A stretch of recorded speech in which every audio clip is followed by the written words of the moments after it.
All right, we'll call the meeting to order. It is 7:31 p.m. And in light of the fact that I am not in the senior center tonight, I don't have a flag. So I think that we will, unless one of our selectmen have one in their house nearby, I think we will. Okay, we do. So if you'd all stand, please. Hey, nice job, Jim. Nice job, Jim. I pledge allegiance To the flag, of United the States United States of America, and to the republic, stands one nation, under God, indivisible, justice for all. justice. Liberty and justice for all. Thank you very much, Jim. Welcome. The next item is approval of minutes from the regular December 2nd, 2020 meeting. Is there a motion to approve? I'd like to make that motion. And I'll second it. Second Ralph by Ralph. seconds it. I did not note any changes. Anyone else have any requests or changes? If not, I'll call for the vote. All in favor? Aye. Aye. Aye. Any opposed? Any abstentions? Motion carries. Mike Hernandez may be joining us. He texted me and said he'd be a little late, but he's planning to attend. Great. The next item is acceptance of the agenda. Is there a motion to approve? I'll make that motion. Jim? I'll second it. Seconded by Rick. Rick. All in favor? Aye. Aye. Any opposed? Any abstentions? Motion carries. I don't have too much under correspondence. I would just let you know that the Parks and Recreation Department and the Senior Center and Youth Services and others, they're planning some fun activities for people over the course of the holiday time. There is on our website more information. Excuse me just a minute. Hello? I will do it later. I know you. It's on our website. Thank you. Bye-bye. Okay, so and you can learn more about it. There is a lighted route that you can take, and people are signing up to have you vote on their house or their business as to whether you think they're the best, and there'll be prizes given out. The Senior Center is also going to be decorating their van, and over the course of the next couple of weeks, they will be making visits around to seniors, bringing some treats and dropping off and saying hello. So there's a lot of other activities as well. Be sure to check our website. We've also added a couple of other features. We added a section on the budget, which is coming up. I'm going to be posting a step-by-step process for how budgeting works in our town. And that will go up toward the end of the month, if not sooner, and all of the specific dates so people can follow along when the budgets are due to my office, when the public hearings will be held, and so forth. So I think our webmaster's doing a nice job on that, and I appreciate that. We also have a storm center on our website, which we have had for a couple of years since we've had many storms, and that is updated for the current storm. We are expecting tonight, which is the 16th of December into the 17th of December, a substantial snowstorm. Our folks have been out, our public works trucks have been out, they've pre-treated the roads, everyone is ready. I have decided that employees will work from home tomorrow, so the buildings will not be open. We are accessible by email as well as by telephone.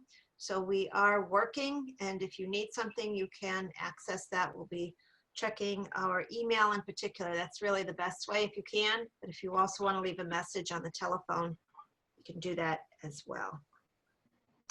I wanted to be certain that people are safe at home. Don't go on the roads tomorrow. It gives our employees, our public works employees, the opportunity to really clean those roads off as efficiently as possible without people getting hurt. So with that, I'll open it up to public comment and ask Nick, who is taking care of our public comment, if there is any. Nick? No public comment at this time. Thank you, Nick. The next is under old business. Is April Graves here? I see her name. Do you have any information on diversion, inclusion, and racial equity, April?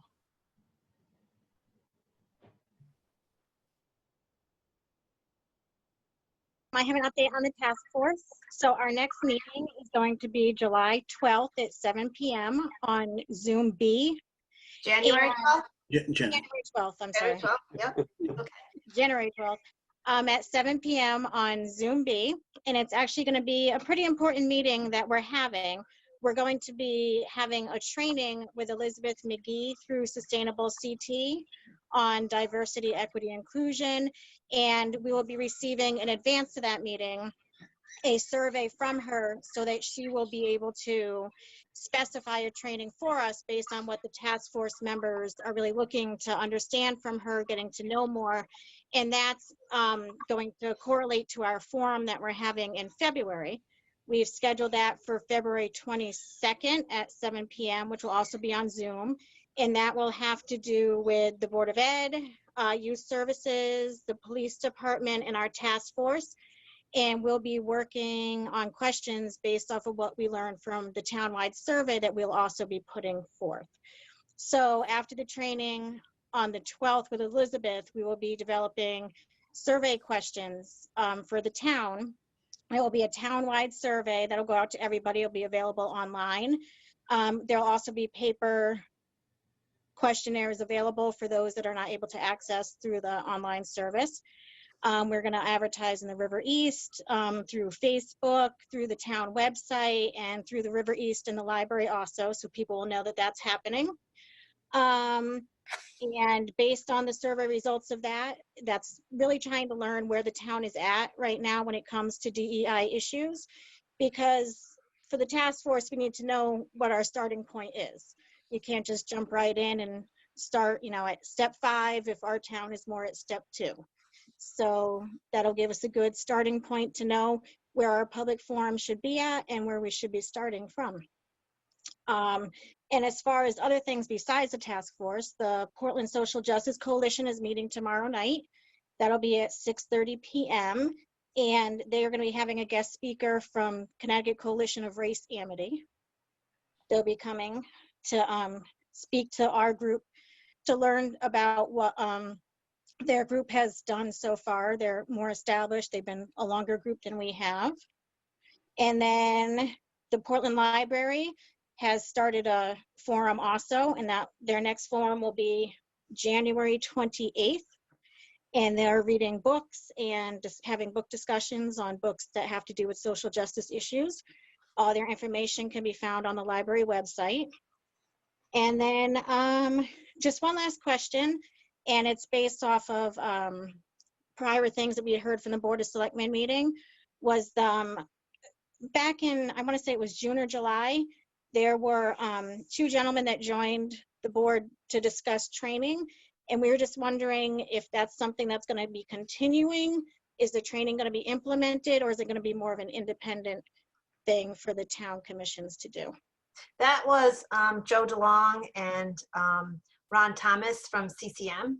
And part of the training that they have offered to municipalities was held, and I know you attended it, April, and I believe Jim Tripp did as well, and other folks did. And that was through the National League of Cities. Well, I shouldn't say that. It wasn't National League of Cities. It was actually a nationally known speakers at that meeting. So that was some of the training. I don't know that there is another session planned yet, but that was part of what they were trying to implement. Those workshops, or I call it that, from the annual meeting of CCM is available on their website, and people can go and listen. I think it would be a very good session for training and learning more about the issues surrounding racial equity, diversion, and inclusion. Thank you. You're welcome. The next item is the Reentry Committee. We do have tonight our director of the Portland Library, Janet Nocheck, who is going to give us a report in light of the escalating cases of COVID-19. She has some recommendations for you, and she will be discussing that as soon as we give her the ability to speak. And before I do turn it to you, Janet, I do want to make note that 7:38, Mike Hernandez did join. So welcome, Mike. Great. Janet? Yeah, thank you. I'm a little distracted. My doggy just decided to come into the room. Settle down, boy. So, sorry. Yeah, I wanted to talk to you all about what's going on at the library and libraries in our area. That there, of course, is a lot of concern about the COVID situation, and the rates have gone up, and most of the libraries at this point have closed their doors and are offering the curbside service that we've also continued to offer. That is all that they're pretty much doing, and of course, telephone service and all. But because they are closing, we're starting to see more people coming in, and we're getting concerned that we will have sort of crowding situations. One of the challenges in the public libraries, of course, is that we're open and people come in and are welcome to wander and be among the stacks or whatever. And unfortunately, that makes it hard to know whether they're wearing a mask and whether someone else is encountering them who is unhappy with them wearing a mask, who might kind of react and have some unhappy situations. And it's, the staff has been having, understandable anxieties about these situations, but more importantly, I think it's, and not more importantly, but as important, just the public probably needs to be a little better protected. So we're trying to, we are working on ways to keep providing service, and we know the curbside is very popular with many people. When we started it during the summer, and by curbside, I mean, we have in our parking lot, the staff will bring items out to people after they have requested them by phone or on the library's system there on the webpage. Excuse me. So we know that's been really picked up. There were about 400, 500 people a month, visits a month when we started in the summer. And now we're up to more like it's over 800 for November, and that was a month with holidays. So that was quite, this time of year, it's becoming quite well used. So we think that's very successful. We can expand on that and try to find other ways to kind of get the books and things to people and reach out. We've been wanting to do more outreach to places like Chatham Court, and so the staff is brainstorming on some ideas. There are things we can do in the background that will improve the library infrastructure. We haven't done a real thorough inventory of everything there. And after our project that we had this year, that would be a good project. So I feel if we, we're coming to the point now, if we do close the doors, we have, enough ways to provide service and enough tasks to do that. I think we can keep the staff very well occupied. We've always got some new ideas of things we want to do, and we hear from people on what's going on in the town that we want to support. I did talk with Russell Nelmed, the Chatham Health Director of Health, Public Health, excuse me, and he said vaccines may not be available for a little while. They'll probably be available to some of the public workers by the end of January, possibly, but obviously nobody has a crystal ball and knows exactly when or how long it will take to be effective. I think we're going to have a situation for some time where we'll have to be careful. So at this point where it's spiking, I think it would be wise to kind of roll back on it. So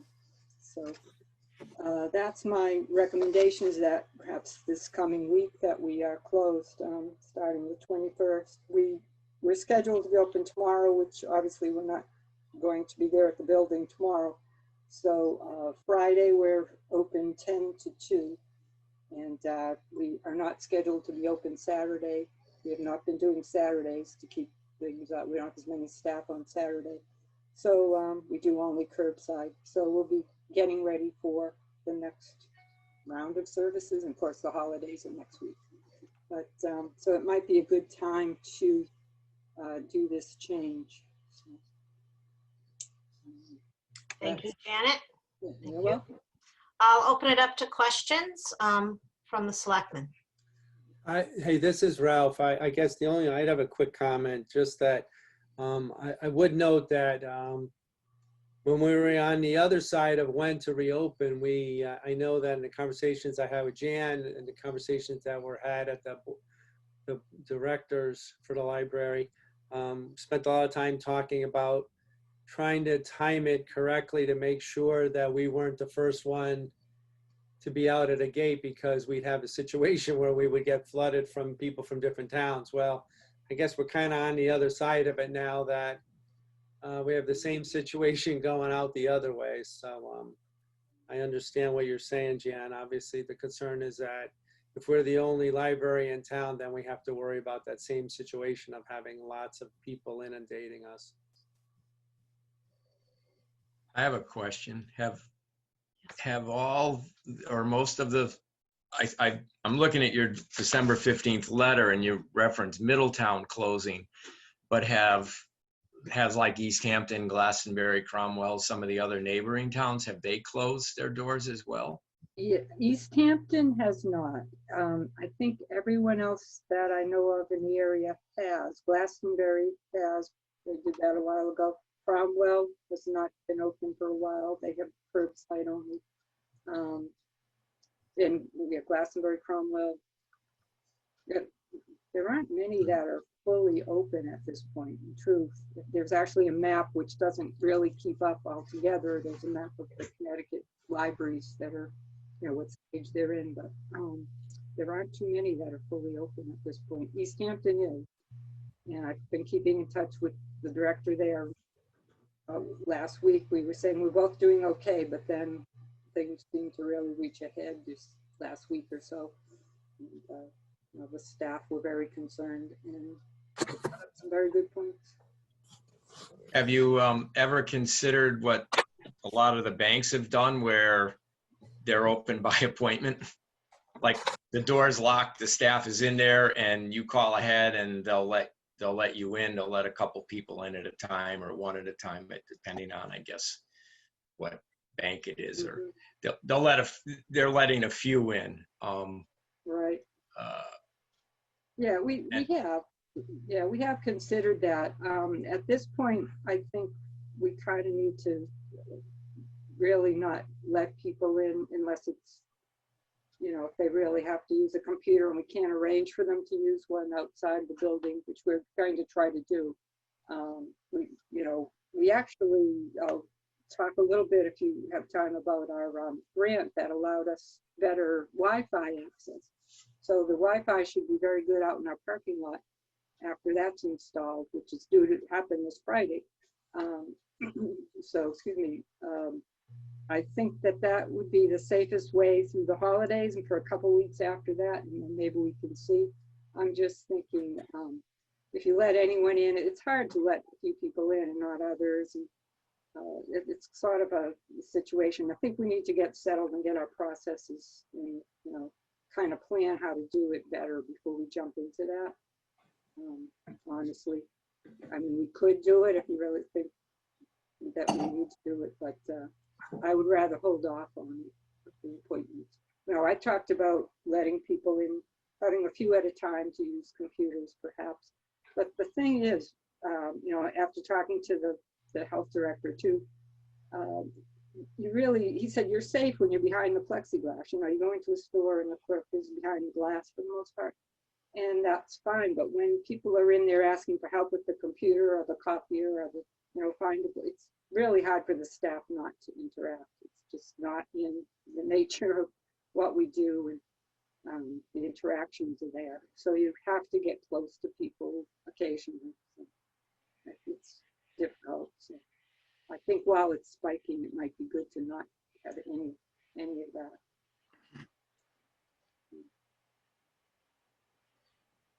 This might be a Susan question. Are our positivity numbers greater now than they were in the spring? Absolutely, yes. Okay. They were over 50 positive cases over the last reporting period, which is 2 weeks. The 2 weeks prior to that, it was 40 something. The 2 weeks prior to that was 30 something. And the numbers do not include those in group living situations. The numbers that we were getting in the spring included numbers from the nursing homes and the assisted livings and places of that nature. So that's community spread, and over 50 positive cases in 2 weeks, and the number's still escalating. There is infection rate that's higher than it was in the spring, I would say, particularly in the community level. Okay. Susan, this is Lou speaking. Yes. In light of what you said, and in light of what we've seen in the newspaper and what Governor Lamont has said about our increased COVID infections, I'm in support of the curbside working curbside service right now for the library. I think that's a good move on their part for now. There's not a lot of, well, there's probably not going to be a lot of people that are going to come in and out of the library. You got a holiday in the middle there. So I think that maybe we look at this again, first meeting in January, and hopefully, you know, the infection rates are down. All that I've heard is that it may not come down until the middle of January or later toward the end of January. So at least maybe we look at it again, the first meeting in January, and see if in fact things have changed. And if they haven't changed, then we leave things the way they are with curbside service. Okay, do you want to make that in the form of a motion? Sure. I make a motion that the library service at this point be closed to the public except for curbside service. Is there a second to that motion? I'll second it, it's Ralph. Second by Ralph. Discussion on the motion. It seems prudent to me, given the spike that was, the fact that we're looking at community spread right now. So seems like a prudent move. Any other comments? I'll put you back on, well, we keep this on our agenda pretty much as a running item, the reentry committee, since the selectmen are the reentry committee. So Janet, we'll invite you to come back for that first meeting in January and give us an update. And we'll also have an update from Chatham Health District as far as our numbers, and of course from the state as well. So with that, I'll call for the vote. All in favor of the motion as presented in regard to the library curbside service only starting, that would be starting the 21st of December. Signify by saying aye. Aye. Aye. Anyone opposed or abstaining? Okay, thank you, Janet. And continue to provide the excellent service that our Portland Library provides. Thank you. Thank you. The next item, letter C, is appointments and reappointments to boards and commissions. And I am the person that goes to the Chatham Health District meetings. I'm on the Board of Health, and every so often there is a reappointment that is necessary. I would like to continue to be in that role. So while it is the first selectman's appointment to go forward for regional appointments to regional committees, I thought it was prudent to bring it to the full board as I have done in the past. So I would entertain a nomination at this point. Sure, I'll make a motion that we reappoint Susan Bransfield to the Regional Chatham Health District Board of Health. I'll second that. it. Okay, heard Lou first. Thank you. All in favor? Aye. Aye. Aye. Any opposed? Any abstentions? Motion carries. Thank you very much. The next, under proclamations on the website, they'll be on the first Selectwoman's page. So we will be updating the proclamation that we are giving to 2 Eagle Scouts. And it is in regard to their projects at the airline trail. And it is Justin Coe and Owen Wallace. And I thought maybe Lou could say a few words about the excellent work that they've done on the airline trail. Lou? Sure, thank you. First of all, Justin has worked hard with the scouts and scout leaders. He's worked within the Eagle Scout requirements of generating help, generating funds to do the projects. So there's 3 canopies that are over the benches that are on the trail now. And those canopies are beautiful. And if it was to be raining while people were walking, they could duck under there for a little bit. If it's too much sun and it's too hot, they could also duck under there and sit on the benches or whatever. So those 3 projects that were done by Justin were fantastic, and what a great addition to our trail already. As far as Owen goes, he had built with his help of his scout friends, a beautiful flagpole that was installed and a stone wall or stone circle around the flagpole with flag. It's a solar light on top of it so that it can stay out all the time. And then they built a beautiful picnic table with a concrete base underneath it, so that once we get past the COVID-19, people can sit at the picnic table and have a lunch or a picnic or even just a snack after they've walked. So the 2 boys have done a wonderful job. This Saturday, we'll see. We're hoping to have a ceremony and recognition for these 2 scouts and recognize their families and all the people that have helped them to make these projects a success. We'll see how Saturday goes. The rain date, I guess we could call it a snow date, is scheduled for Sunday. So we'll see if we can get that done this weekend. Riz asked me if we could put together those plaques that have a railroad spike on it and to give it to those kids in recognition of their hard work. And that's been done, so they're ready to go, and they'll be receiving their proclamations from Susan, and they'll be receiving the spikes from Riz, and hopefully we can get this done this week. The next time we would try to do it would be the following week, but we'll see. If not, we'll get it done. Thank you, Susan. Thank you, Lou. And I want to thank our Eagle Scout program, the Scout leaders, their parents, as well as these outstanding Scouts. And we appreciate the work that they do and the contributions they make to our community. So well done. Susan, I have a question for Lou. Sure. If you do it on Saturday or Sunday, do you have a time, an approximate time? I do, but I cannot remember it without the calendar in front of me right now. So I will email that to you, and I'll email that to all the members of the board. Okay, fair. Thank you. I think there should be an invitation coming. Oh, great. Thank you. The next item, letter B, is the Airline Trail Business Brochure. You may recall that we, as a group of towns, agreed to partake in a grant that came forward to publicize and connect businesses to the airline trail throughout the region. And in order to produce the brochure, they need a little bit of money.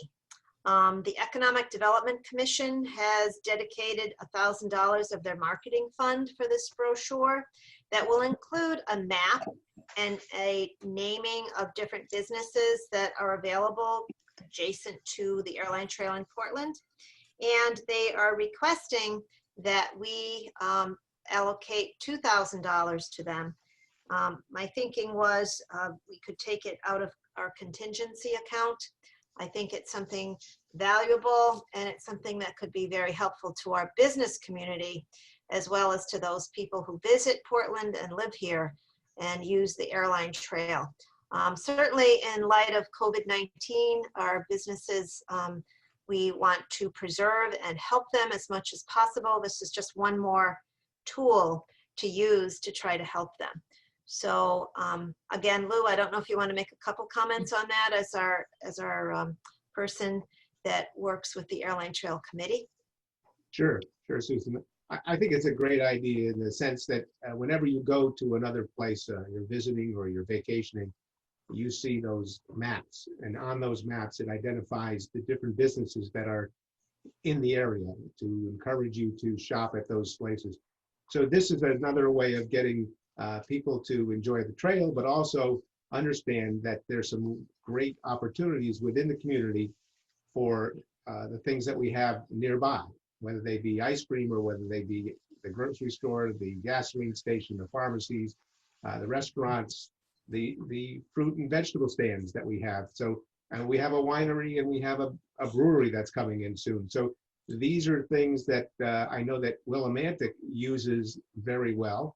And in Willimantic, people like to go on the trail and have a nice sandwich at the brewery, maybe have a beer. And then that's kind of a nice way to end the trail. And I talked about this before. And as you see the Dairy Queen growing and almost, well, it looks like they may be closing it in soon. Of course, the snow may have a little bit of a delay for them, but looks like they're ready to close that in. They have the parking lot and stuff like that. And once we can get our phase 2 going, that's another destination that's on the trail that people will go to. So I think this is a good way of getting the word out that there's lots of great businesses in town. And after you go for a nice walk or ride on the trail, you might want to have a nice, refreshing ice cream. So I would need a motion to allow us to utilize $2,000 to this regional effort for an airline trail business brochure.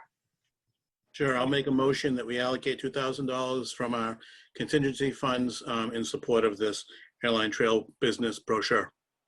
Thank you, Jim. I'll second. Seconded by Mike Pelton. Yes. People may also want to go for a workout. Absolutely. After they walk, they need some strength training. So that'll work out good. Any discussion on this? I think it's a great idea. And it's also a real effort to publicize the airline trail and to keep our businesses connected and invite people to our town, because there's certainly a lot of great things to do, not just walking and running or bicycling, but also visit some of the businesses. So with that, I'll call for the question. All in favor? Aye. Aye. Any opposition or abstentions? There being none, motion carries. Thank you. The next item, letter C under new business, is approval of the power purchase and license agreement for solar panels at Brownstone Intermediate School. And I know on the call, Emily Basham is here and Alan Sabins, who have been working with the town and the Board of Education and the Clean Energy Task Force on trying to get the solar panel array on our Brownstone Intermediate School. So I don't know who wants to go first. Emily, maybe you could start. And I thought I saw Alan here as well. I'm not sure I did. Yes. Yes, there you Good Go evening, ahead. everyone. This is Emily Basham from the Connecticut Green Bank, and I'm joined by Alan Sabins from CSW Energy, as well as Fiona Stewart from the Connecticut Green Bank from our finance team. I've got some slides to show as part of our update this evening, if that feature it can be enabled. Sure. Can you do that for us?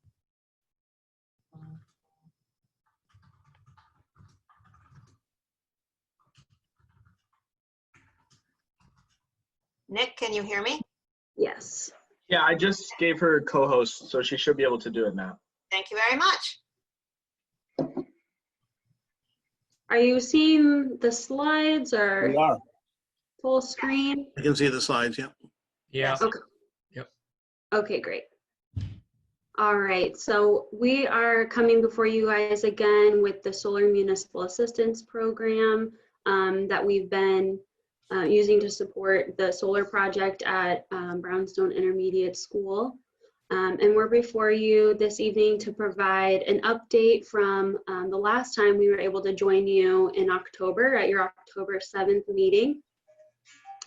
And at that point, we had just received incentives for for the project, and we're looking to issue an RFP to find a construction partner for the project.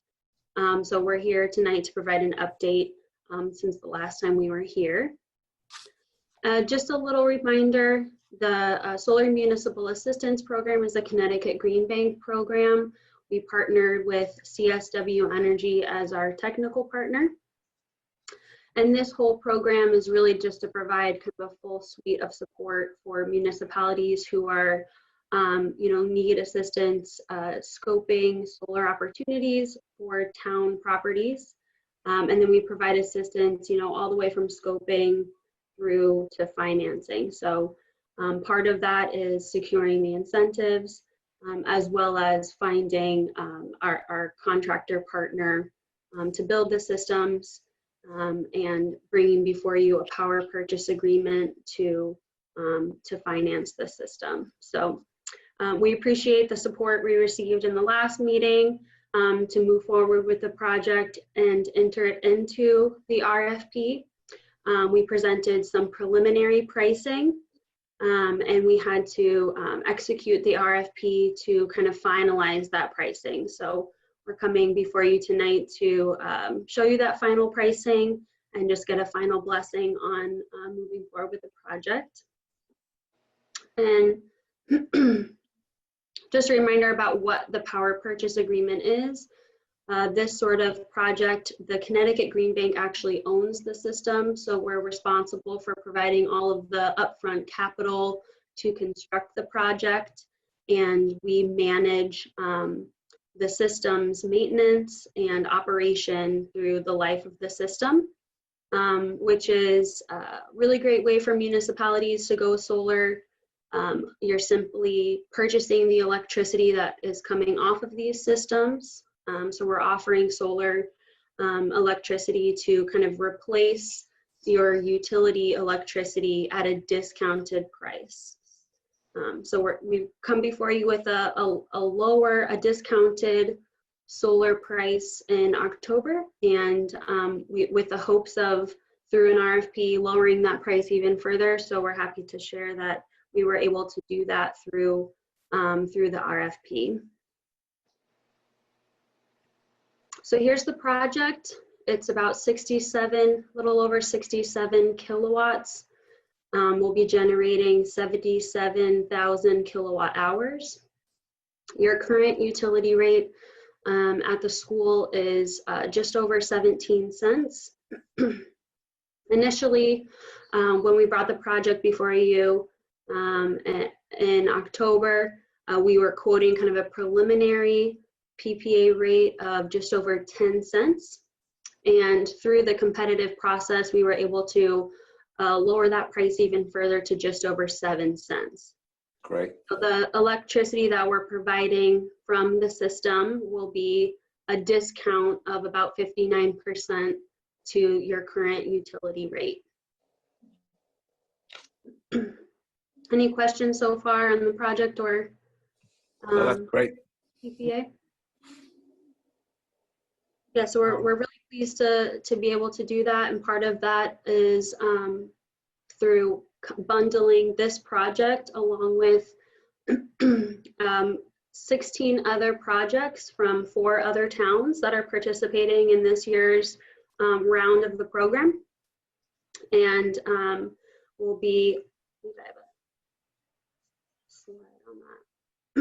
we'll be installing about 3.5 megawatts of solar through this round of the program. This just looks at the savings details for your project. So in the first year, this system will save just over $8,000 in your utility costs, and over the 20-year term of the agreement will save a little over $206,000.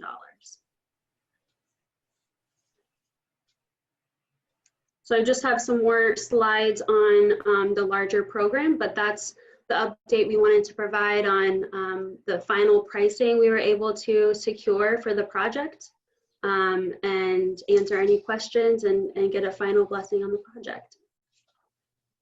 I'll open it up for questions from the selectmen. Yeah, hi, this is Mike Pelton. Mike Pelton. Yep. Just a quick question. If we get the approval tonight, when would panels be going up on the roof, and when would the system be live in your best estimation? Sure. We are anticipating, I'll have to check and see when I would say late summer is when we would have the project completed. We've got a report, as you know, when we anticipate having that project online. So I believe it's around July or August that we would complete the project. Gotcha. When we get back to a normal school year, hopefully. Yes. So do you know when you'd be entering the school property? Would it be at that time, or would it be sooner than that, Emily? So we've just secured our construction partner. We're still finalizing the ink on those agreements, and we'll certainly work with your schedule and preferences for when they get on site to install the project. But it would be, probably midsummer that we would start. This size of project wouldn't take too long to complete. So we would definitely work with you all and the facilities team at the school to coordinate that. I'll just remind our audience and the selectmen that this project was started as a cooperative venture with the Clean Energy Task Force in Portland, Andy Bowers, the chairman, and also the folks that are within the Board of Education. Laurel Steinhauser is on our Board of Education, and I know Dave Murphy is also on the call tonight. So I want to say thank you to the Board of Ed for making certain that we have a project that's going to save us some energy. I did have one question. Has anyone discussed with the fire department and asked them if there would be any concerns with panels on the roof? And that is a question that does often come up. Could you comment on that, Emily? I'm not sure if that conversation has been had. I might tap Alan Sabins if he has audio capability. His team did the site visit to scope kind of the site conditions. It's certainly a conversation that we could have if we haven't had it already. Our chief of the fire department is also our public works director, Bob Shea, and he has been involved in meetings with us, preliminary meetings. And I know that he is aware that these panels are going up, but I think it's prudent that Alan would have a conversation with the chief so that he can convey any necessary concerns to him. Certainly. Good question. Sure. I have a question, Susan. Yes, go ahead. Is that Rick? That was Rick. Yeah, Yes. go ahead, Rick. Emily, is the PPA price at 7 cents a kilowatt hour, does that remain throughout the 20-year period, or does that fluctuate at all? It is a fixed price, so it remains constant for the 20 years. Okay, all right, thank you.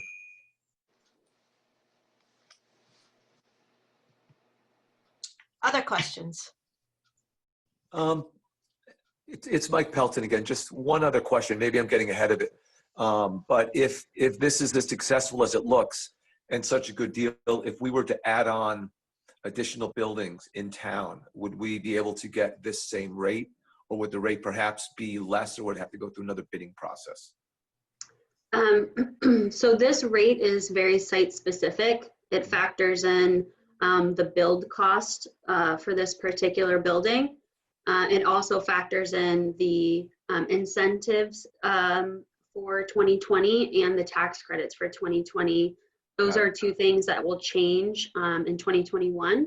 But we would be glad to, since we are doing another round of the program, just like scoping this project, we'd be happy to scope other properties and come up with some preliminary numbers. Thank you. I think just piggybacking on what Mike Pelton said, I think we are interested.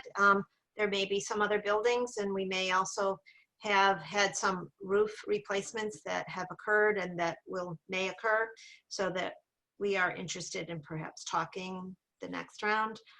as the selectmen may be aware, while it's not the Green Bank that we're working with, we are working with Rob Klee as our representative, along with CSW Energy, who's working with Rob and looking at another program which would be putting perhaps solar panels on a town-owned facility such as the landfill cap. So that's something we're looking at and scoping that out at this point. This is an initiative not only for clean energy usage, but also to reduce overhead costs operating our buildings. I think it's an important endeavor for us to continue to do, whether it's the solar panels or other methods of reducing overhead.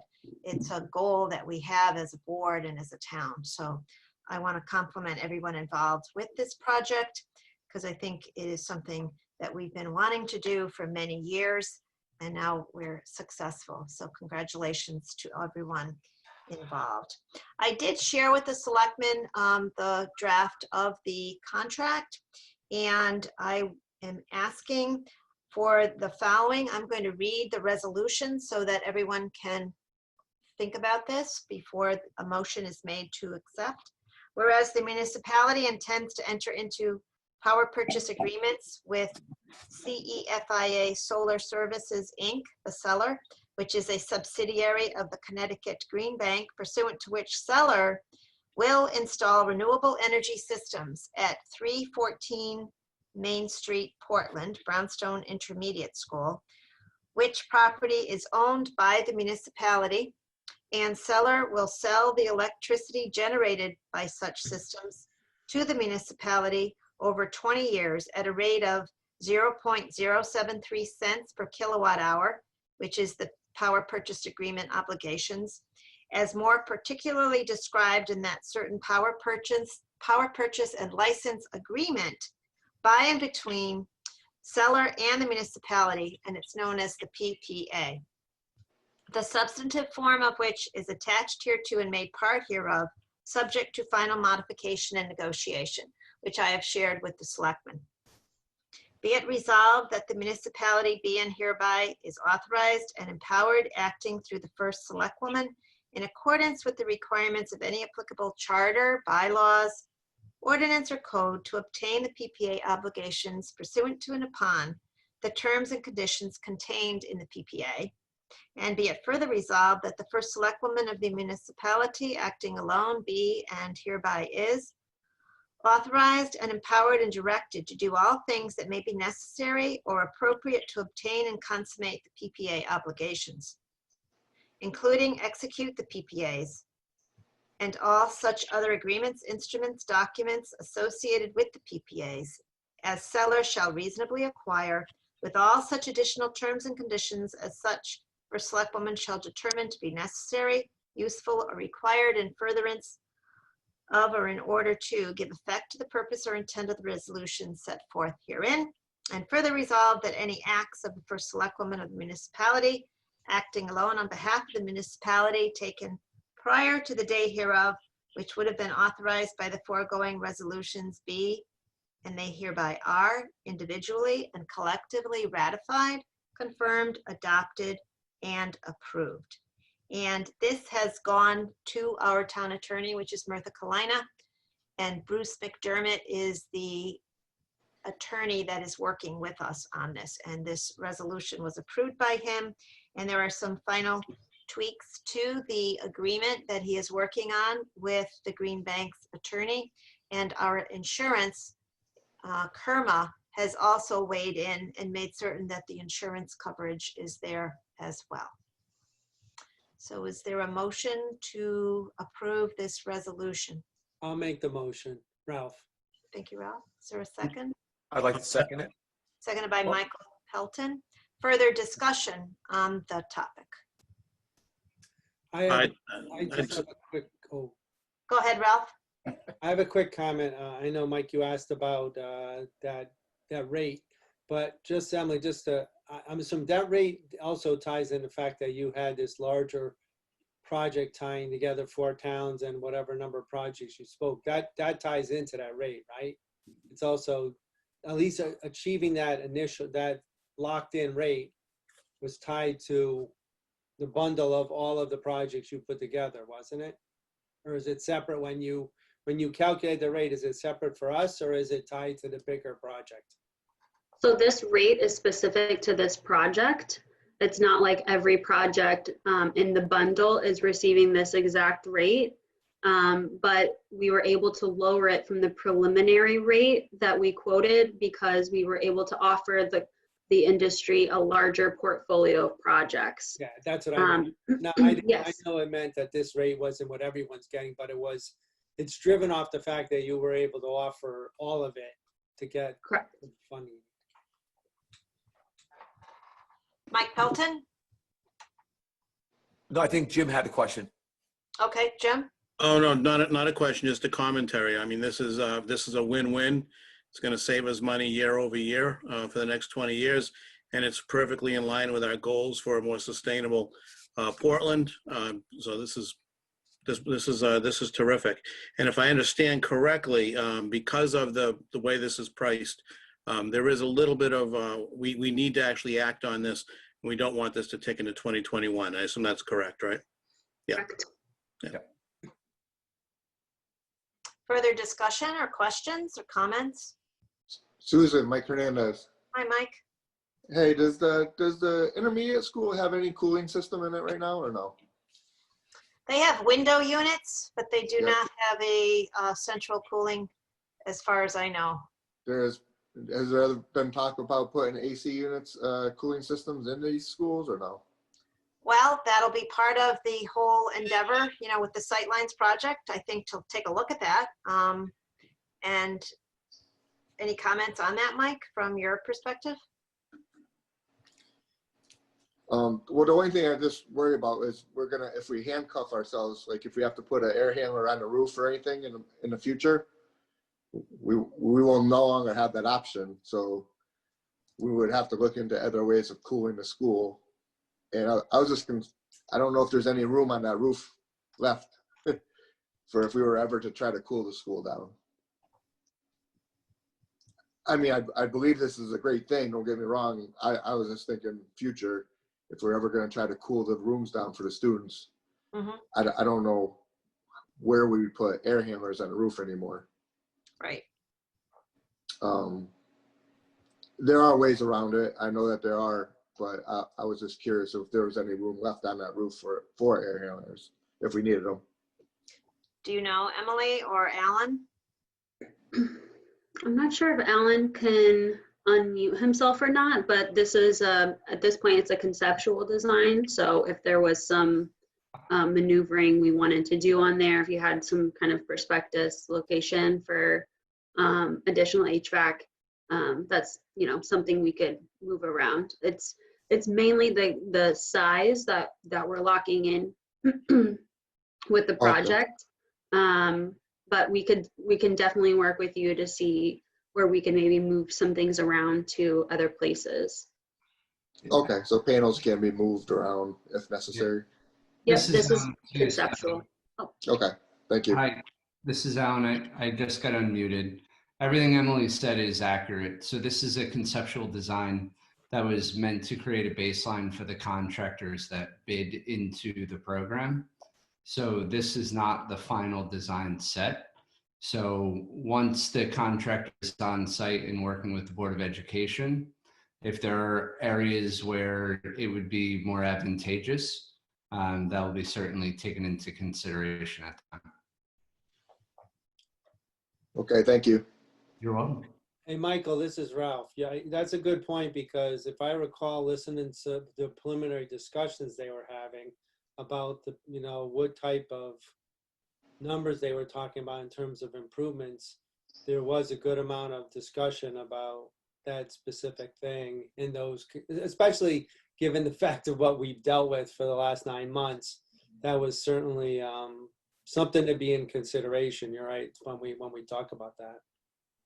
Yeah, it seems like ventilation and cooling is becoming a greater concern now in these schools for the students to be in climate controlled areas. So it just looks like on this picture here, I'm like, wow, that takes up a lot of roof space. And if in the future we had to put these air handlers in for ventilation purposes and cooling, I don't know, but it sounds like they can be adjusted, so I think we'd be all set. The other benefit of this older building is all the windows do open, which is kind of nice.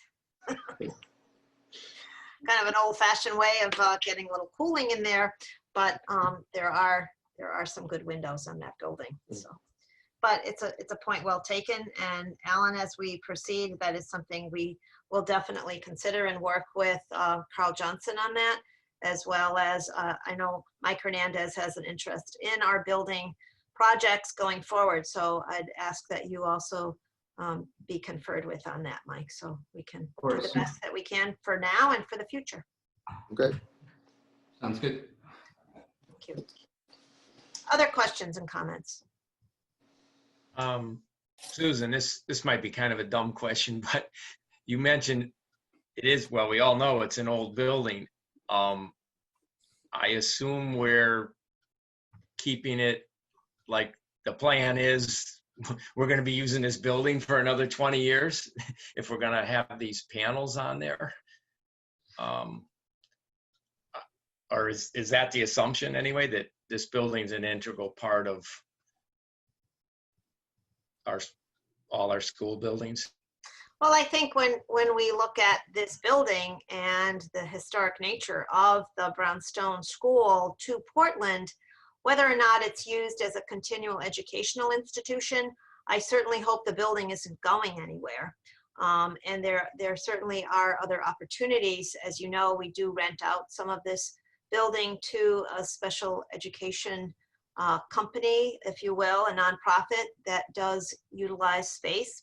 And I would hope, and this is my personal opinion, that the town retains ownership of this building, being that it is such an historic connection to our quarries and the location on Main Street. Whether or not it's entirely an educational institution in the traditional sense, or in another sense that we may not even be aware going forward. Okay, so that's good. I mean, I agree. If this might be for Emily, if the building was ever to be sold during the 20 years, does this contract sort of go with the building to whoever the new owner is? There is an option for reassignment. And I'd tap Fiona Stewart from our finance team who works with these agreements in and out to give any more color on that. But the short answer is that we could reassign that. And I just note that this system size currently offsets about 40% of the electrical usage here. So if you did change the use of the building, you wouldn't necessarily risk the new tenant not using all of the solar power or being able to completely benefit from the system. If we had offset, close to 90%, then you would want to make sure that the use profile stays somewhat similar, but you've got some cushion here. Okay, that's good to know. Does Fiona Stewart want to comment further, and we can unmute her? Hi there. Thank you. Thank you for letting me unmute. Nope, I just wanted to say that Emily's completely correct. We can reassign down the road at any juncture if the town sells off or is no longer the main participant and main party to the agreement. That's an option. So and we're happy to facilitate that down the road. Thank you, Fiona. Other questions?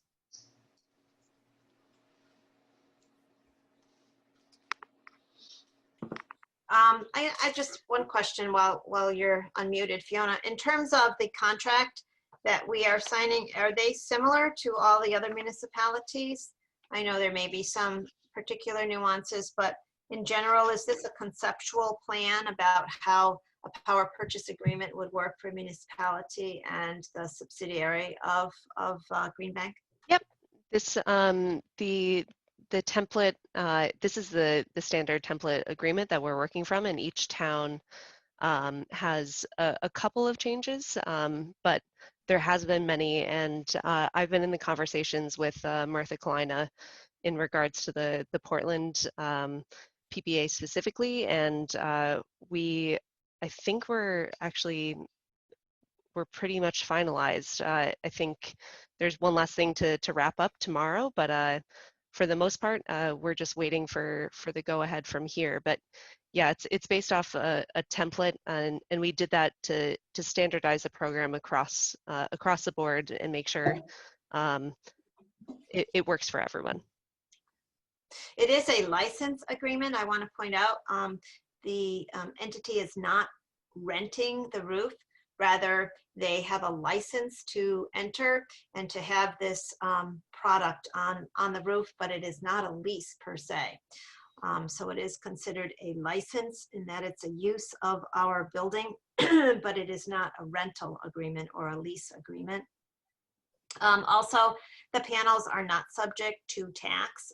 It is on a nonprofit, us, and they are not subject to any local personal property tax going forward. That's part of the financial arrangement.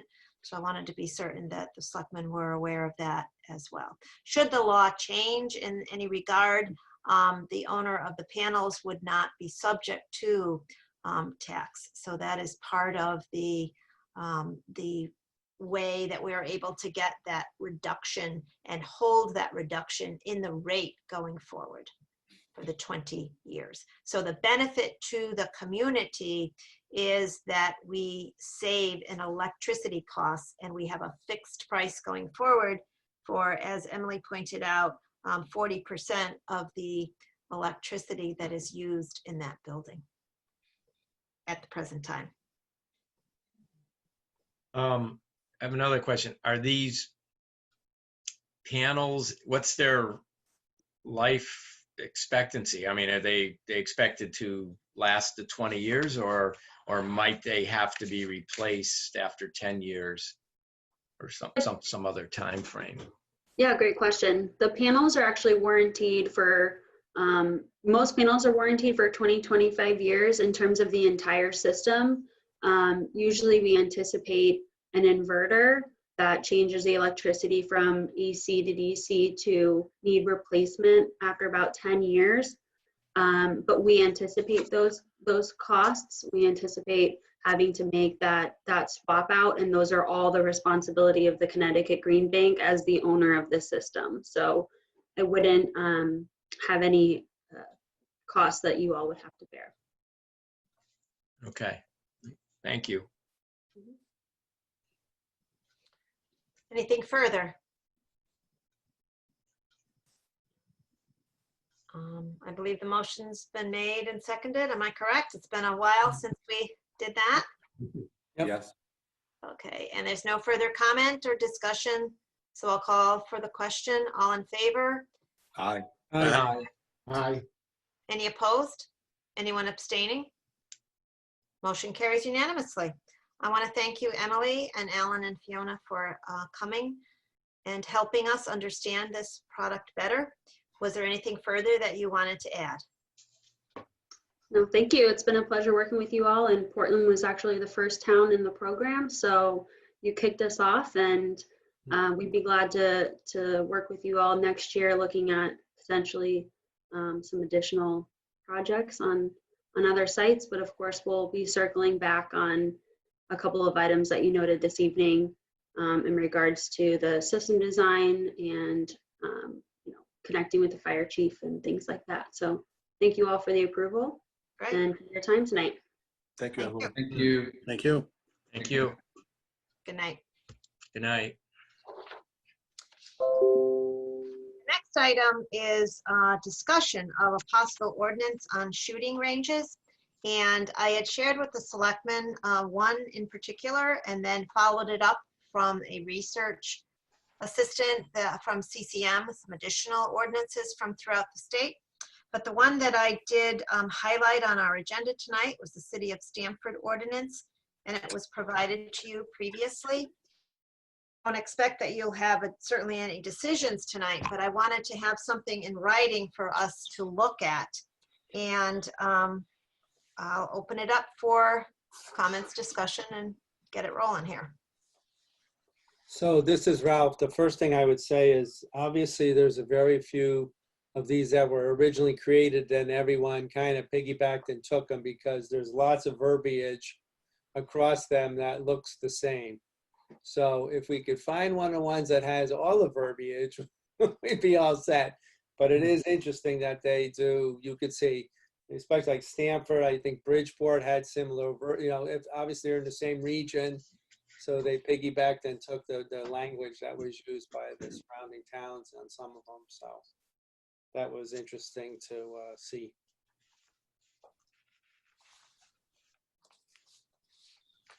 I did have another complaint. Someone called me to complain about the shooting, particularly the noise that occurs along the airline trail in the Middle Haddam Road area, if I'm not mistaken. So I had another complaint on that. I don't know if any of you had any complaints from constituents. I've had a couple of people that have reached out to me and complained about the noise, and also they've been walking on the trail. And these are families with kids, and that's a big concern to them. We did have public comment last time we met from at least one person. Yeah. I think we had two actually in different parts of our town expressing similar concerns, not only because of the noise, but also the fear that people have when they hear gunshots. And some of it is of a very consistent nature with a long duration of noise and disruption. And I know in some of our neighborhoods, there's echoing that probably is occurring. I had someone in the summertime actually send me on his phone, he sent me a text message and had the noise, and it went on for a long time in his neighborhood. I wondered if there were certain tenets, certain parts of these ordinances that you feel are important that we have included.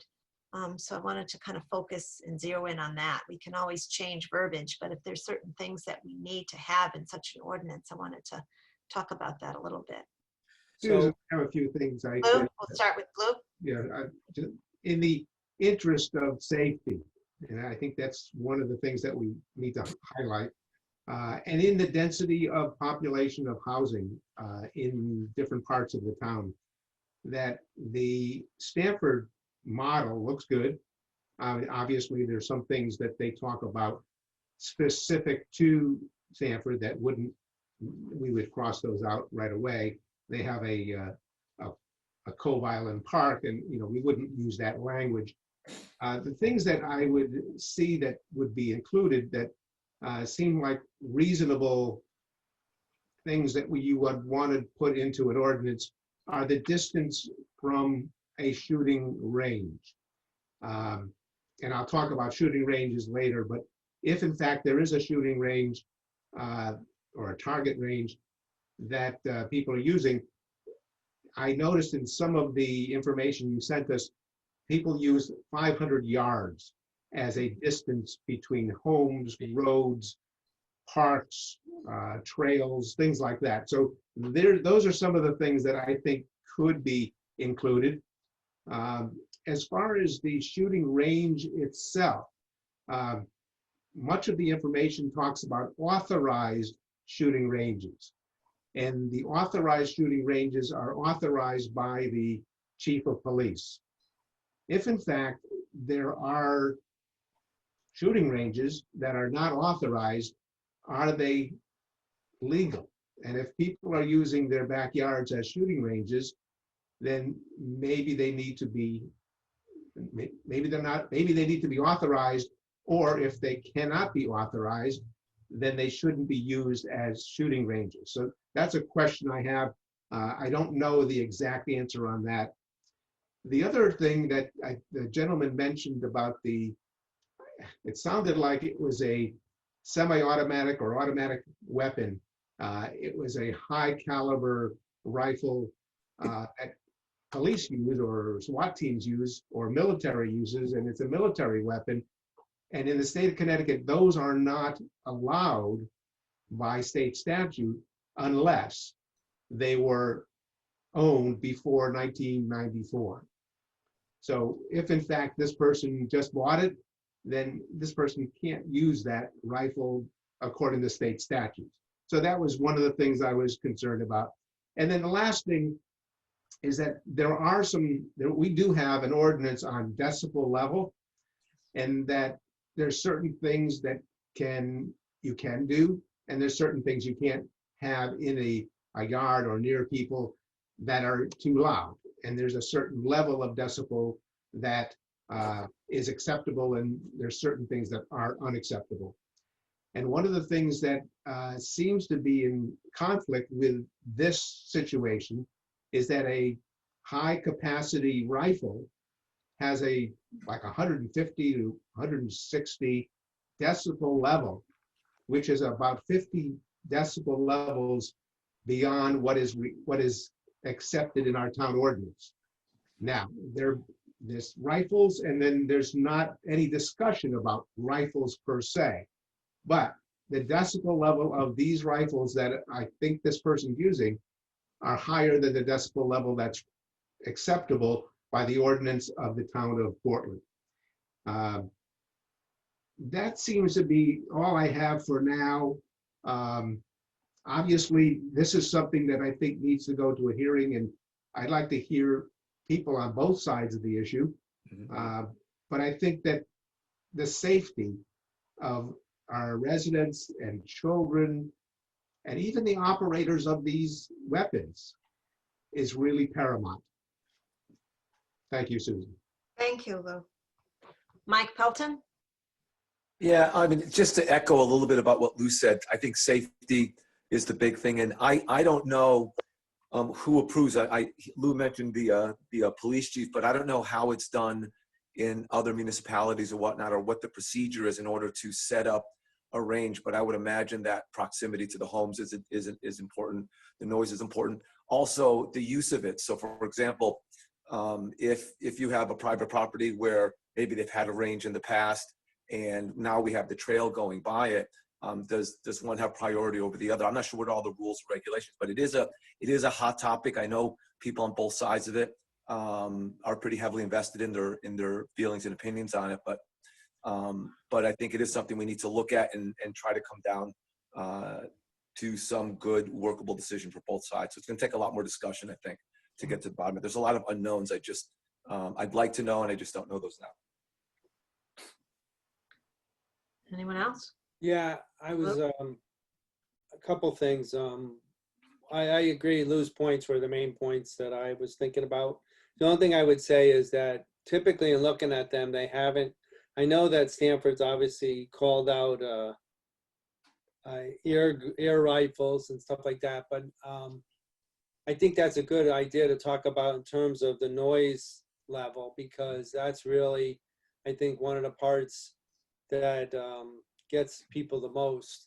So perhaps by putting verbiage, which I don't think I've seen too much of those in the ones that you've been giving us in terms of restrictions of what kind of weapons could be used and fired, but that obviously will directly drive the amount of noise that comes with it.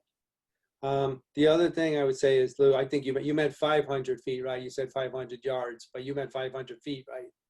No, That's what the dog quoted. Yeah. Ralph, I did see that there were 500 feet in some of the ordinances, but then I did see one that said 500 yards. Oh, okay. And I'm just thinking, well, 500 feet is not a lot of distance, and a bullet goes a lot faster and further than 500 feet. So I was thinking, I looked at another one and it said 500 yards. So I said, okay, well, that's a little safer. It's about a quarter of a mile. And the bullet will slow down and maybe start hitting the ground by then. Yeah, I don't know. Obviously, a lot of them have put 500 feet. The only thing I would say is I think from the ones, at least 3 of the 4 that I'm aware of, 500 feet would be, they would be falling within that 500 feet, I believe. I mean, I think the one on the airline trail is, I would think, is clearly inside 500 feet, I would guess. But I mean, that is what would come in. The only other thing I know that we had public speaking at the last meeting, there was some discussion at that meeting where the person was saying, you know what, I got to listen to this for 5 hours straight. None of them seem to have any sort of a comment or text that pertain to the amount of time. A lot of discussion of can't happen before sun, you know, the typical times of you're trying to say when you can start and stop, but there really isn't about duration. So we haven't seen anything that talks duration. I don't know what you'd make it, but that's just a comment because that was one of the points made by the residents. So none of these would show anything that had to do with that piece of it. Yeah, and looking at some of the templates, you know, I kind of also look at the Stanford template. Not a bad starting point in terms of looking at this. It talks about safety. It does strike a balance in terms of being very clear to codify, you know, acceptable uses for folks with hunting and like that. It's not an effort, you know, and kind of make sure it's not an effort to go out of go out of its way to curtail any of those uses. To Lou's point, I think exactly, there is always going to be this evaluation of what time a firearm is going to be used.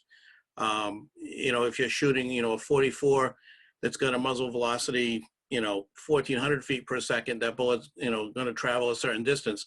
You're shooting, you know, at 233, that bullet's going to come out of there at 3,000 feet per second. It travels a lot farther. I think we definitely need to be aware of if we're going to have something where the chief of police is taking a look at what is safe. It's not only, you know, a distance from the house, it's also the direction that's being fired and what's in back of where that target area is, and making sure that any public or anything that's in back of that is also going to be safe from an errant round, things of that nature. So a lot to consider. I do think that one of the advantages too to a larger area is going to be the attenuation of sound. I'm not sure with some of the ranges with folks shooting, you know, just how close they are and how close the neighbors are. I know there's this echoing effect, and I'm trying to envision that.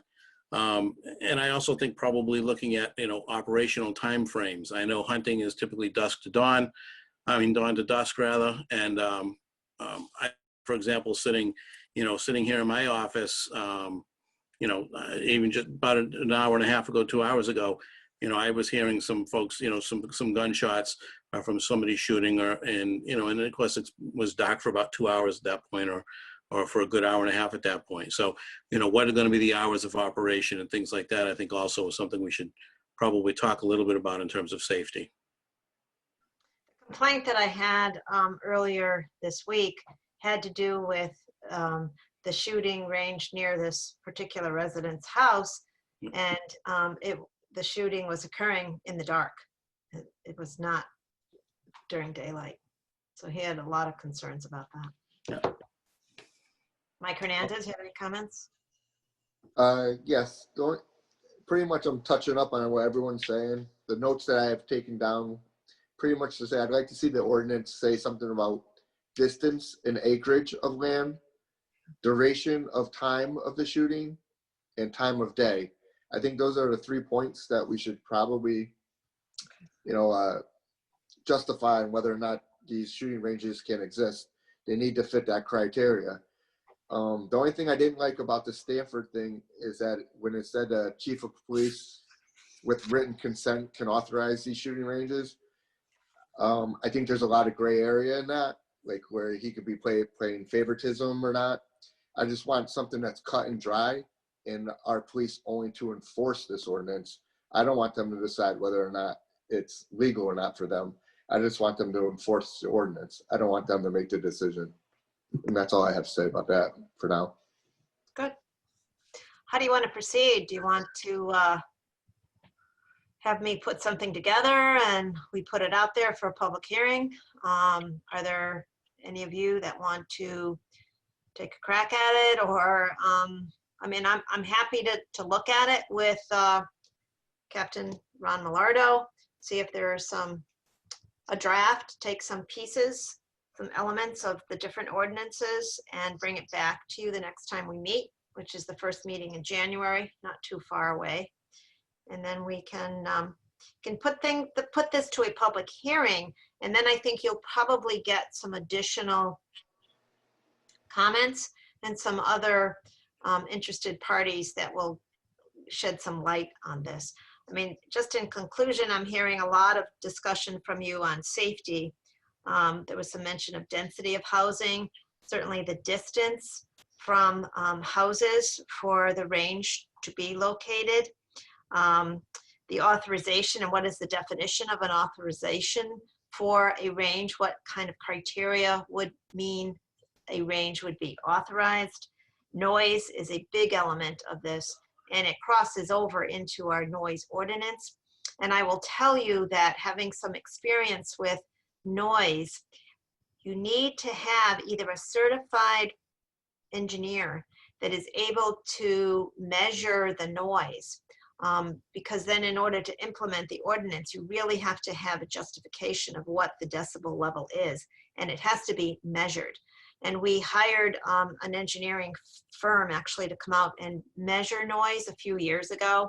And what they did find was there was a violation of the noise ordinance.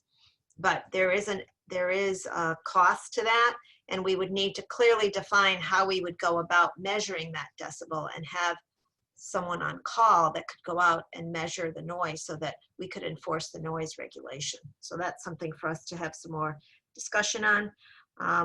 And as Mike Hernandez said, the distance, the acreage that would be required on the property, as well as the duration of the shooting and the time of day during which this range is being used.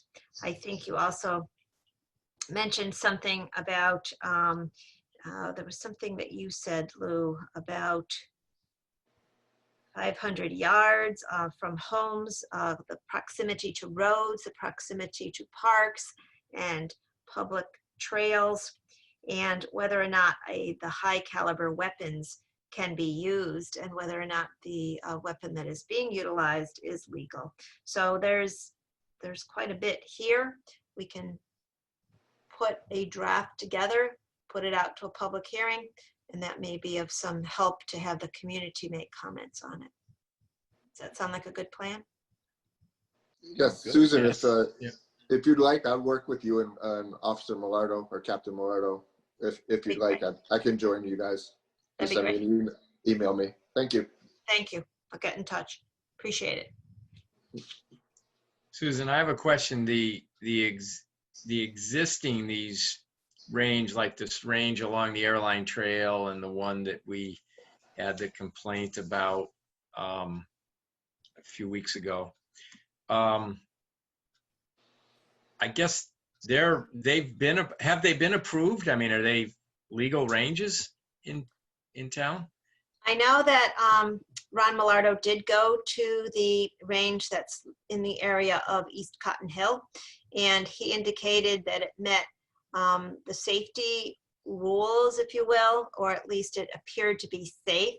And there's very little in state statute that can be implemented with shooting ranges. And when Ron spoke with some of the neighboring towns and some of his colleagues, they suggested that if you wanted to have some limitations, which we're talking about here, or at least considerations for the location as well as duration and so forth, you need to have your own ordinance in the town. And they are the ones that suggested, excuse me, that we go to the other towns that have already written these ordinances and look at them. So while Ron is saying that it does not break any state laws, it may not be, quote, authorized if you as a board and our community as a whole decide they want an ordinance that provides reasonable parameters upon which that range could occur. So we don't really have it right now. But he did say, and I'll emphasize this again, that when he visited the range, he did not find that it was in any violation of anything he was aware of at this point. So let me ask this. If we come up with an ordinance and these two areas that have so far been designated as a bit of a problem don't fit our criteria, would they be required to cease shooting at them, those ranges? Well, I think it's a Or are question. they grandfathered because they were there before we had an ordinance? It's a good question, and I think it's something that we would get legal counsel on so that we'd be sure we weren't violating anyone's rights, and make certain that what we are recommending is in accordance with other practices throughout the state. And then just a comment, I've gone to, my daughter and son-in-law live in a small town in Massachusetts. Actually, it's smaller than Portland. And when my son-in-law goes to shoot, he goes to this specific range that's kind of way far away from everything else. And they're like these, almost like these sand pits. They're sort of like these big horseshoes of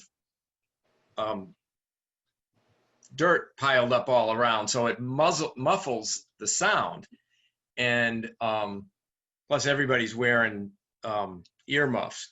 But when you're driving into it, you can hardly hear the people shooting because of the way the topography is, the way they built this, that the sound doesn't carry, and there's no houses nearby. I mean, to me, that's, if you're gonna go shoot, that's the place a place like that, you shoot it. You're not bothering anybody, only other shooters are there, that sort of thing. But anyway, just a good comments. Yep, comments. Any other comments? Okay, so I'll work with Mike and Ron on that, and we'll bring something to you next time, and look forward to having it at a public hearing so people can comment. Thank you. The next item is letter E, refunds of excess payments. Toyota Lease Trust, refund of $350.27. Is there a motion to approve? Yeah, I'll make a motion that we refund the amount of $350.27 to Toyota Lease Trust. I will second it. Seconded by Ralph. All in favor? Aye. Aye. Any opposed or abstentions? Motion carries unanimously. The next item is status and committee reports. Do we have any reports from committees? Ralph? Oh, no, go ahead. I was just, the only thing I have to really add, I don't know, because a couple of the meetings are either got canceled or coming up this week. But I will note, and I know a few of us already know, but the sign for the Portland Park has been installed. So when you drive by the new park, please look at the sign. It looks very good. It does. I've seen it. It's very, very nice. And the park is getting a lot of use. We also are going to be at least clearing part of the parking lot, so there would be some opportunity for people to park, clearing it of snow. And Nate Strikars and Nate Foley are working on at least some path that can occur. We're not going to be putting any salt on the asphalt because we don't want to harm the track that you walk on, but there will be an attempt at some clearing, and they have a plan in place. So even with snow, we hope people are able to use the park. Anyone else? Jim, did you have a report? Yeah, I was just going to talk about a week ago yesterday, the Board of Ed had, I believe, their last meeting for 2020. It was a special meeting, and it had to do really singular topic, which was basically talk about reopening or the reentry committee stuff, which in this case was to reclose or keep the schools closed. Interesting, a lot of interesting discussion that came on. We had it reported, we talked about the rates of infection. It was reported that Portland was, I think it was 48.4 per 100,000. They talked about Chatham Health District itself and how the rates have gone up of infection there. And the state of Connecticut, they reported, was, I think, 53 out of per 100,000. So these are definitely much higher rates than what we have seen. What they talked about is the sort of a limiting factor here is that they ran into a situation with the students. They feel like they can keep students in the classroom safely with the distancing that they're doing. And in some cases, they feel like the students are better off in the classroom. because they basically have that programming. They're not going to daycare. They're better cohorted, etc. What they're running into in this particular case is that as they're trying to get substitute teachers to help out in cases of absence or with folks that have to quarantine and faculty and staff that have to quarantine, they're not able to do so. They had a request for a substitute.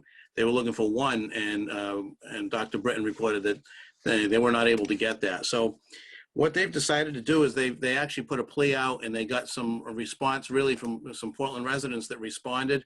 They got 25 folks that are working through the process right now to get approved to be able to act as substitute teachers in the classroom.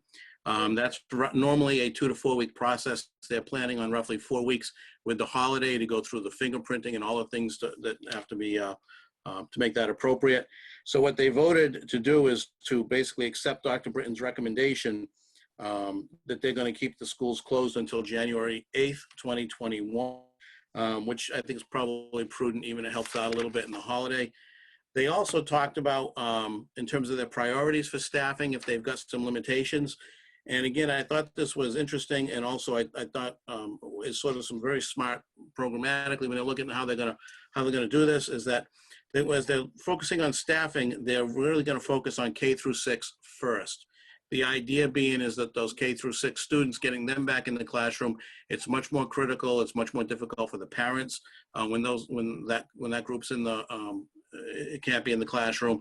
It's they're easier to cohort because of the way they don't shift classes, and there's a huge benefit to that age groups when being in the classroom versus trying to distance learning. The older folks, obviously, a little bit more self-sufficient and are better at learning. So that's how they're going to prioritize, basing on how the staffing levels come up. And they're just going to keep moving forward and reevaluating, as we all are, with what's going on with COVID. So that was the Board of Ed. I think the only other item for Board of Ed is, just like we're going to be heading into it, January becomes their budget season. So they're going to be working hard as when they get back in on January. That's going to be their focus, or one of their focus, I should say. Thank you, Jim. You're welcome. Anyone else? I can give you a quick EDC update. I know Ralph was there as well on December 8th.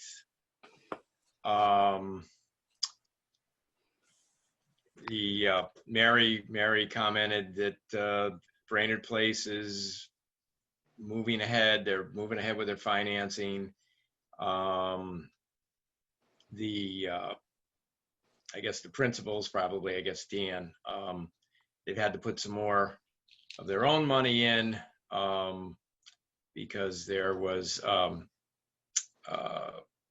only the loan. There was a limit, I guess, on the amount of the loan they could get, but they're coming up with the money.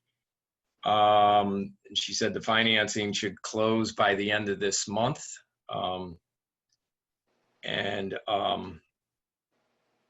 They've finished the requirements for a fully activated special permit, and they plan to, I guess, pay their DOT fee, and they've been doing some clearing and work in the back of the rear of the lot that's not very visible from Marlborough Street. So Mary's report to EDC was that things that moving slowly, but moving along, and we should start seeing some positive things there. I think we can all see the Dairy Queen projects moving along. Mary gave an update on that as well. That's proceeding, actually, maybe slightly ahead of schedule now. And then the gift card promotion, which I think you're aware of, that they're doing to try to help small businesses with these $25 gift certificates to local restaurants. And the airline trail brochure was discussed, but I think we're all up to speed on that. So that was the main points of EDC this month. Unless you've got something else to add there. No, actually, some of the things we talked about, obviously, in this meeting were things that related to what we talked about EDC. The only other thing I'd note is that all the plans with the brewery are moving forward and Oh, that's right. Yeah. hoping to, potentially open around Christmas, but obviously they're watching the situation with everything else with COVID. But the things are moving. They're excited. They're almost ready to open up, but obviously they'll have to see what restrictions are in place. Yeah, and I didn't realize until that meeting, I forgot to mention the brewery, but I guess they're going to have a food component within the brewery. Like there's going to be you're going to be able to get hot dogs and I guess Yeah, certain that's stuff. what I understand too. Yeah, and besides having food trucks, I guess out front as well, depending on the week and the time of the year and whatever events going on. So Just a couple other things. The removal of the above ground storage tanks on Brownstone Avenue is scheduled, weather permitting, the last week of this month. So that is moved ahead. All the paperwork is being completed in terms of permitting, as well as insurance and agreements. So that's moving ahead. And see if there's anything else. That's pretty much it, I think, in terms of the discussion. Anything else from anyone else or questions from anyone? Okay, Nick, public comment? There is no public comment. Thank you. Informal discussion. I'd mentioned at the beginning of the meeting that there will be some slides on the website about budget and the dates that we follow in accordance with our charter. So we'll be putting that up at the end of the month. And hopefully that helps people understand the process every year. I know people have questions, so I thought it'd be nice to have it on our website. And Nick, who's monitoring our meeting here tonight, is doing a nice job during his semester break. He's able to help us out with the website and doing a nice job. So thank you, Nick, for your efforts and getting us and keeping us organized. Thank you. You're welcome. Any other informal discussion? I have a question. Does anybody know how the food bank is holding up, how well they're doing, how their inventory is? Or now we're into winter, we're into the holidays. Are they in any dire need of anything, or are they functioning and well? Sure, we did get quite a few toys, and I want to thank all those who contributed toys. I know Mike Pelton also was involved through the Lions Club in collecting toys that were needed. So thank you, Mike, president of Lions Club, as well as other folks and businesses. And I know Jim and Mike participate in helping the food bank. So maybe I'll turn it over to both of you gentlemen to let us know how the food bank is doing. Yeah, right now the food bank, they're holding their own. Fortunately, this time of year, right, they're seeing the need go up, and I think we had, Mike, right, probably a week or two ago, I think it was 52 deliveries we had. It was a significant run. So we're definitely seeing that need is there.